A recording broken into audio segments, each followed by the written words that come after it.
श्रीमद् भागवत कथा के साप्ताहिक कथा का 7वां स्कंध का 8वां अध्याय। 8वें अध्याय में नृसिंह भगवान प्रकट होते हैं और हिरण्याकश्यप का वध करते हैं। अथ दैत्यासुतं सर्वे सोत्तं तद्वर्णिताम् जागृतं युवदन्तनेव गुरुर्नु शिक्षितम्। नारद जी ने कहा, हे युधिष्ठिर, प्रहलाद जी का उपदेश सुनकर सभी दैत्य पुत्रों ने उसी समय निर्दोष होने के कारण उनकी बात को ग्रहण किया। गुरुजी की दोष युक्त शिक्षा को ग्रहण नहीं किया। बाहर से लौटने के बाद जब गुरुजी ने देखा कि सभी बालकों की बुद्धि भगवान में स्थिर हो रही है, राक्षसों की बुद्धि सात्विक होने लगी, बंधम मोक्षम छाया वेत्यम बुद्धि सा पार्थ सात्विकी। गीता के 18वें श्लोक के 18वें अध्याय का 30वें श्लोक का सूक्त है। सभी बालक भगवान के ध्यान में मग्न थे। गुरुपुत्र घबरा गए, दैत्यराज को सारा वृत्तांत सुनाया। दैत्यराज ने क्रोधातुर हो गए, पुत्र को मारने का निश्चय किया कि अब ये पुत्र जीवित नहीं रहना चाहिए, इसको मार दें तभी हमारा कल्याण होगा। लेकिन भगवान की कृपा जिस पर होती है उसका कोई बाल भी बांका नहीं कर सकता। उसी समय प्रहलाद विनम्र भाव से हाथ जोड़ करके हिरण्याकश्यप के सामने खड़े हो गए। दैत्यराज ने कहा, अरे नीच, अब तेरी मृत्यु तेरे सिर पर नाच रही है। अस्यातं मंदभागोक्तं मंद्यो जगदीश्वरा वासो यदि वा सर्वत्र कस्मात् अस्तभ्येन दृश्यते। क्रोधातुर होकर के हिरण्याकश्यप ने पूछा, रे मंदबुद्धि बालक, बता तेरा ईश्वर कहाँ है? तू कहता है वह सब जगह है, तो वह मुझे खंभे में क्यों नहीं दिखाई देता है? उसे जल्दी से दिखाओ, नहीं तो मैं अभी तेरा सिर तलवार से काट देता हूं। देखूं तो तेरे विष्णु तेरी कैसे रक्षा करते हैं। प्रहलाद जी ने बड़े विनम्र भाव से कहा, हे पिताजी, क्रोध त्याग कर मेरे परमात्मा को प्रेम से निहारे, आपको तत्क्षण मेरी तरह ही दिखाई दे जाएगा। हे पिताजी, आपकी आंखों में अभिमान का चश्मा लगा हुआ है, इसलिए आपको दिखाई नहीं दे रहे हैं। यहाँ पर बाबा तुलसीदास ने श्री रामचरितमानस में लिखते हैं, हरि व्यापक सर्वत्र समाना प्रेमत प्रकट होई मैं जाना। प्रहलाद जी द्वारा ऐसे वचन सुन करके दैत्यराज क्रोधातुर हो गए। हाथ में तलवार लेकर के खम्भे की ओर दौड़ा और एक घूसा खम्भे में मारा। घूसा मारते ही भयानक शब्द हुआ, मानो ब्रह्मांड ही फट गया हो। ब्रह्मा आदि देवता घबरा गए। खंभे में से घुर घुर की आवाज आने लगी। प्रहलाद जी ने दोनों हाथों को खंभे से पकड़ लिया। प्रहलाद जी सोचने लगे, कहीं मेरे प्रभु को घूसों की चोट ना लग जाए। उसी समय भगवान भक्त प्रहलाद एवं ब्रह्मा की वाणी सत्य करने के लिए विचित्र रूप धारण कर खंभे से प्रकट हो गए। सत्यम विदिधातु निजं भृत्यं भाषितं व्याप्तिं चा भूतेषु अखिलेषु चात्मनम्। भगवान नृसिंह अवतार में प्रकट हो गए अपने भक्त की बचाने के लिए। इसलिए भगवान हमेशा अपने भक्तों पर दया करते हैं। भगवान का यह स्वरूप ना तो पूरा सिंह ही था और ना मनुष्य का था। भगवान नृसिंह प्रकट हो गए। भगवान की प्रेम भक्त से प्रभु निराकार से साकार बने। प्रभु कठोर और कोमल दोनों हैं। दृष्टा में दृष्टि स्थिर करने से प्रत्येक पदार्थ में ईश्वर का अनुभव होने लगता है। भगवान का अत्यंत अद्भुत स्वरूप था। भृगुटी चढ़ी थी, नेत्र लाल हो रहे थे, दाढ़ें विकराल थी। भगवान का मुख खुला हुआ था, पहाड़ की गुफा के समान दिखाई दे रहा था।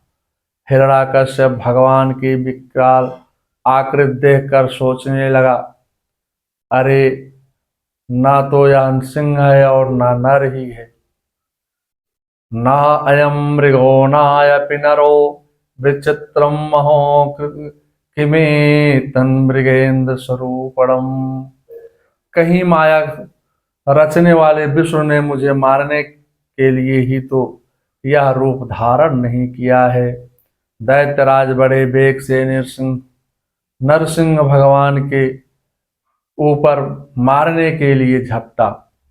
उसी समय देवताओं के भाव को जान करके भगवान ने जोर से गर्जना की, उसे अपनी जांघों पर गिरा करके नखों से उसका पेट चीर डाला और उसकी आंतें निकाल करके गले में माला की तरह धारण कर लिया।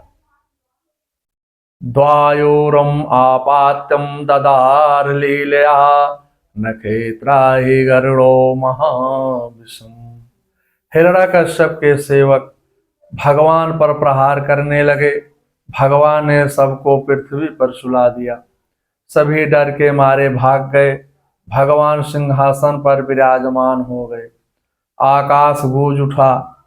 देवताओं ने नरसिंह भगवान के क्रोध से डर करके दूर खड़े होकर के उनकी स्तुति करने लगे। फिर भी भगवान का क्रोध शांत नहीं हुआ। श्रीमद्भागवत साप्ताहिक कथा के सप्तम स्कंद का 8वां अध्याय 8वां अध्याय समाप्तम। अथ 9वां अध्याय। 9वें अध्याय में प्रहलाद जी द्वारा नरसिंह भगवान की स्तुति। नारद जी ने कहा, हे युधिष्ठिर, भगवान नरसिंह इतने क्रोधित थे कि देवता भी उनके क्रोध को शांत नहीं कर सके। देवता ने उनके क्रोध शांत करने को लक्ष्मी जी को भेजा। साक्षात प्रेषितम देवदृष्टम तस्मादुतम आदिष्टम सुतपूर्वात्तम सानोपाय संगीता। लक्ष्मी भी उनके अद्भुत रूप को देखकर भयवश उनके समीप ना जा सकी, बीच से लौट पड़ी, क्योंकि ऐसा स्वरूप उन्होंने कभी नहीं देखा था और न तो इसके बारे में कभी सुना ही था। इसके बाद देवताओं ने प्रहलाद जी को भेजा। बोले, हे बेटा, तुम ही जाकर के भगवान का क्रोध शांत करो, क्योंकि तुम्हारे पिता पर ही कुपित हुए हैं। प्रहलादम पे प्रेयामासम ब्रह्मवस्थितमान्तिके तातम प्रसन्न प्योहि स्वापित्रोकुपितम प्रभु। प्रहलाद जी ब्रह्मा जी की आज्ञा मानकर भगवान के चरणों में साष्टांग लेट गए। प्रहलाद जी ने को देख करके भगवान का हृदय पिघल गया और उनका क्रोध शांत हो गया। भगवान ने प्रहलाद जी को अपनी गोद में बैठाया, उनके मस्तक पर अपना कर कमल रख दिया। प्रहलाद जी ने कहा, हे प्रभु, राक्षस कुल में मेरा जन्म आज लेने पर आज आपके दर्शन मुझे प्राप्त हुए हैं। मैं आपको मनसा वाचा कर्मणा से प्रणाम करता हूँ। परमात्मा शुद्ध हृदय से निवास करते हैं। धन या अधिक विद्वान के पास नहीं आते हैं, क्योंकि ज्ञान की अधिकता तर्क को जन्म देती है। जिसका व्यवहार अतिशय शुद्ध है वह परमार्थ अच्छी तरह कर सकता है। व्यवसाय में ईश्वर को भूल जाना पाप है। सभी साधनों का फल प्रेम है। बाबा तुलसीदास श्री रामचरितमानस में लिखते हैं, सखा परम परमार्थ हुए हूँ मन क्रम बचन राम पद ने हो। भगवान के चरणों में प्रेम करना ही जीव का परम धर्म है। दास्य भाव से हृदय नम्र होता है। प्रेम जड़ वस्तु को भी चेतन बना देती है। आज भगवान भक्त प्रहलाद को गोद में बैठा करके अब उनसे क्षमा मांग रहे हैं। भगवान ने कहा, हे बेटा, मेरे आने में बहुत विलंब हुआ है, तो मुझे माफ कर देना। क्वेदम वपु क्वा वा वयः सुकुमार में तत्क्वेता प्रमत्कृष्णदारुणं यथा नास्ते आलोचितं हि विषयम् अव्यभूतं पूर्वा क्षन्तव्यं यदि मे समय विलंबः। भगवान ने कहा, हे बेटा, कहाँ तेरा कोमल शरीर और कहाँ सुकुमार अवस्था, कहाँ तेरे ऊपर इस क्रूर दैत्य द्वारा दी गई यातनाएं। अहो मेरा यह करुण दृश्य मैंने कभी नहीं देखा। भगवान का अतिशय प्रेम देखकर भगवान प्रहलाद का हृदय भर गया। प्रेम आश्रित छलक आए। प्रहलाद जी बोले, आपका धन बल विद्या आज से प्रसन्न नहीं होते हैं, आप तो भक्त से ही प्रसन्न होते हैं। जो भक्त आपको श्रद्धा से पत्र पुष्पार्घ्य समर्पित करते हैं, उससे ही आप उसे ही आप प्रेम से ग्रहण करते हैं। हे वैकुंठनाथ, मैं अपनी दशा का क्या वर्णन करूं। मेरा मन आपकी कथा में न लग कर पाप वासनाओं में लगा रहता है। वासनाओं के कारण ही यह हर्ष शोक स्त्री पुत्रादि में डूब जाता है। नैमन्तस्तं कथासु विकुंठनाथं संप्रेयते दुरितं दुष्ट साधुं देव्रवम् कमातुरं हर्षशोकं भयेयशात् तस्मिन् कथं तव गतिं भृष्मासामि दीनः। ज्ञानेन्द्रियां कर्मेंद्रियां अपने अपने विषयों की ओर खींचती हैं, जैसे एक पुरुष की अनेक स्त्रियां रात्रि में उसे अपनी ओर खींचती है। प्रहलाद जी बोले, हे भगवान, मेरा 5 स्त्रियों के साथ विवाह हो गया है। ये स्त्रियां मुझे चैन से बैठने नहीं देती हैं, हमेशा अतृप्त रहती हैं। इसके बाद प्रहलाद जी ने खड्गांग भक्त प्रदान करने की प्रार्थना की। प्रहलाद जी खड्ग भक्ति प्राप्त अनुभव अद्भुत है। ततम मे नमम यस्तुम कर्म पूजा कर्मं स्मृतुं चरणौ श्रवणस्य कथायां संसेवा त्वं निवेशं खड्गां किं भक्तिं जना परमहंस गतो लभेत। इस श्लोक में प्रहलाद जी ने अपनी खड्ग भक्ति का बहुत सुंदर निरूपण किया है। प्रहलाद जी की खड़ांग भक्त श्रवण करने योग्य है। यहाँ पर नमः पद का भाव है समर्पण जीवन। नमः शब्द का प्रयोग संस्कृत व्याकरण में संप्रदान के अर्थ में किया जाता है। नमः स्वस्थ स्वाहा स्वधा अलम वखट्स योगास। इस सूत्र से नमः शब्द के प्रयोग में चतुर्थी विभक्ति होती है, जो वस्तु को देने के बाद वापस ना ली जाए।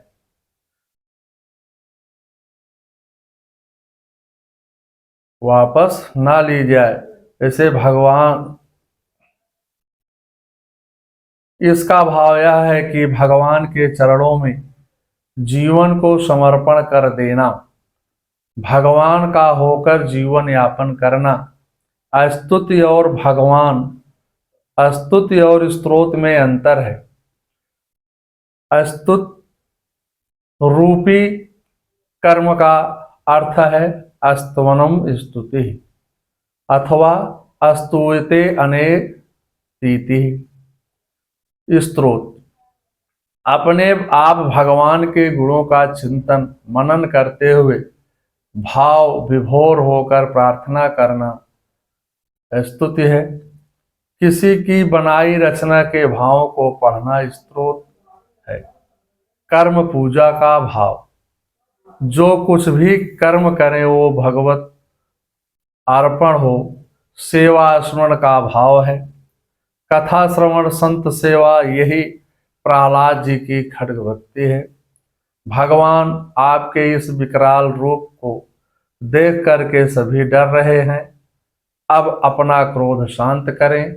भगवान ने कहा, प्रहलाद, क्या तू भी मेरे रूप को देखकर डर रहा है? प्रहलाद जी बोले, हे प्रभु, क्या शेर का बच्चा अपने पिता शेर से डरता है? आप तो मेरे पिता हैं और मैं आपका पुत्र हूं। भगवान हे भगवान, यह जीव अपने कर्म के बंधन में पड़कर इस संसार रूपी बैतरणी में पड़ा हुआ है। कर्म भोगते भोगते बहुत भयभीत हो गया है। आप इस मूढ़ जीव जात की दुर्दशा देखकर करुणा में द्रवित हो जाइए। एताद वै गुणो भक्तम भक्तेन निर्गुणा प्रहलादम प्रणवम प्रीतो यत्मन्युम भाषता। इस प्रकार भक्त प्रहलाद ने बड़े प्रेम से प्रकृति और प्राकृत के गुणों पर रहित भगवान के स्वरूप भूत गुणों का वर्णन किया है। इसके बाद भगवान के चरणों में सिर झुका करके चुप हो गए। नरसिंह भगवान का क्रोध शांत हो गया। भगवान ने प्रहलाद को वर मांगने के लिए कहा। भगवान बोले, मुझे प्रसन्न कर लेने पर कोई भी वस्तु दुर्लभ नहीं रहती है।